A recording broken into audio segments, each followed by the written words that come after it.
মধ্যপ্রাচ্যে একের পর এক সংঘাত ও রাজনৈতিক অস্থিরতার পেছনে দীর্ঘদিন ধরে ভূমিকা রাখছে আমেরিকার নীতি। এমন অভিযোগ নতুন নয়। বিশ্লেষকের মতে তেল কৌশলগত প্রভাব ও ভূরাজনৈতিক স্বার্থকে কেন্দ্র করে বিভিন্ন সময় এই অঞ্চলে হস্তক্ষেপ হয়েছে, যার ফল হয়েছে রাজনৈতিক অস্থিতিশীলতা ও দীর্ঘমেয়াদী সংঘাত। ইরান, ইরাক, লিবিয়া ও সিরিয়ার মতো দেশগুলোতে সামরিক অভিযান, সরকার পরিবর্তন এবং প্রক্সি যুদ্ধের ঘটনা আঞ্চলিক রাজনীতিকে গভীরভাবে প্রভাবিত করেছে। সমর্থকদের মতে এসব পদক্ষেপ নিরাপত্তা ও সন্ত্রাসবাদ দমনের জন্য নেওয়া হয়েছিল, কিন্তু সমালোচকেরা বলছেন হস্তক্ষেপের ফলে অনেক দেশই রাষ্ট্রীয় প্রতিষ্ঠান দুর্বল হয়েছে এবং ক্ষমতার শূন্যতা তৈরি হয়েছে, যা নতুন সংঘাতের জন্ম দিয়েছে।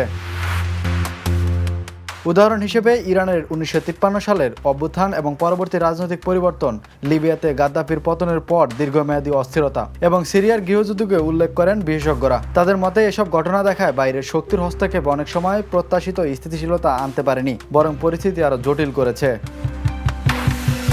তবে যুক্তরাষ্ট্রের নীতি নির্ধারকের বক্তব্য ভিন্ন। তাদের দাবি, আন্তর্জাতিক নিরাপত্তা, সন্ত্রাসবাদ দমন এবং কৌশলগত ভারসাম্য রক্ষায় কিছু পদক্ষেপ নেওয়া প্রয়োজন। পাশাপাশি তারা কূটনৈতিক সমাধান ও আঞ্চলিক সহযোগিতার গুরুত্বও তুলে ধরেন।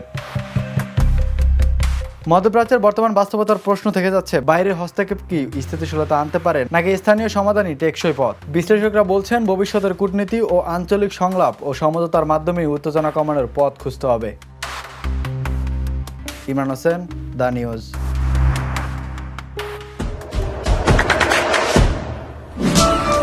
দেশে দেশে সবার সাথে দ্য নিউজ।